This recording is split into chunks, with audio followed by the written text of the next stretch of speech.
They walked with him through Galilee, saw his hands lift the broken, his voice calm the storms. Peter swore he would never leave him, yet when darkness came, he ran. Thomas watched the dead rise, the blind see, and whispered, "Unless I see the nail marks in his hands and put my finger where the nails were, I will not believe." Even those closest wrestled with doubt. When the crowd called him Messiah, the cross made them cry he was gone. The teacher's voice was silent, miracles ceased, promise buried in a borrowed tomb. Hope seemed lost. None truly believed. Until one moment changed everything. This is the story of doubt before the miracle. We know their names now: Peter, Thomas, Mary, John. But before faith, they were ordinary, fragile, uncertain. Peter saw him walk on water, yet fear overtook him. Thomas walked beside the light, yet doubt came when it seemed to fade. They witnessed glory, yet questioned reality. Maybe you've been there too, praying, waiting, hoping, wondering if God sees you. Faith feels strong when blessings show, but when silence stretches, hearts ask, why didn't he stop the pain? Why didn't he heal? Why stay silent? Thomas asked too. Seeing the tomb sealed, he whispered what many fear, "Unless I see, I will not believe." Doubt was not the end. It was the start of something greater, a story for every heart waiting for proof. The city was quiet, crowds gone. Frightened men hid behind locked doors. Peter trembled at the memory of a rooster. John felt the echo of his last breath, and Thomas stood apart.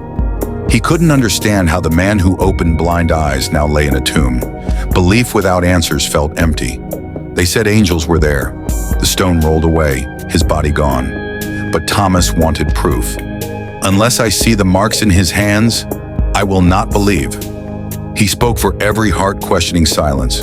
He wasn't angry, just desperate for truth. Days passed. Whispers of, "He is risen," grew, but Thomas stayed in shadows.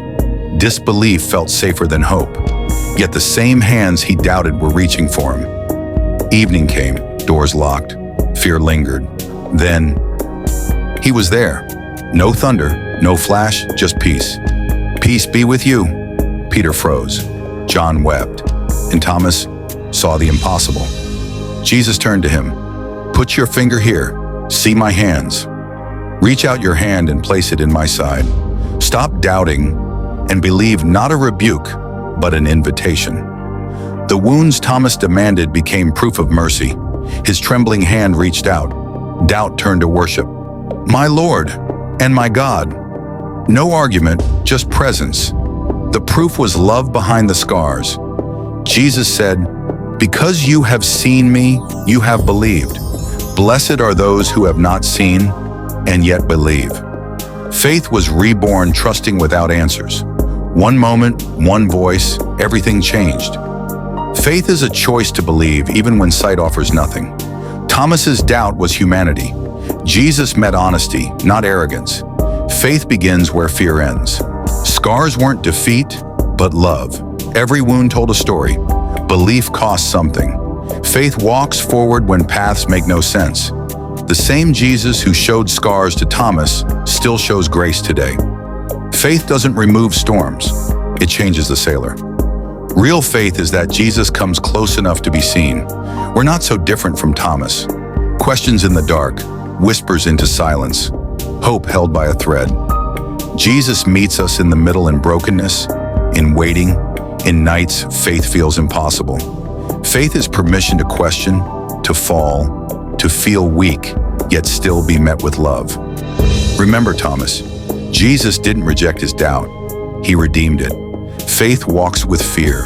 Faith trusts answers will come. When life breaks, faith whispers, "Peace be with you." Thomas became the believer who carried the gospel far. Hands that trembled in doubt later lifted in courage. Faith turns weakness into witness, questions into testimony.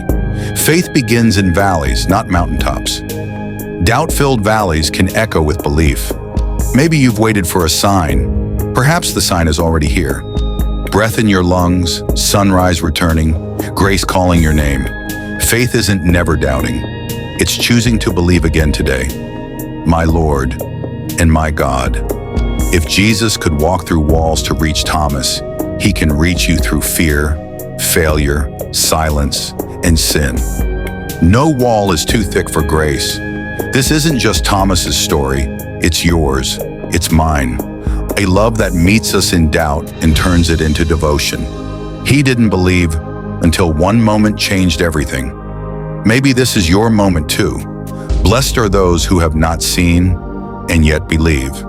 John 20:29. The real faith lesson. If this moved you, like, subscribe, and comment for more timeless Bible stories and insights. Only on Bible Tales Hub.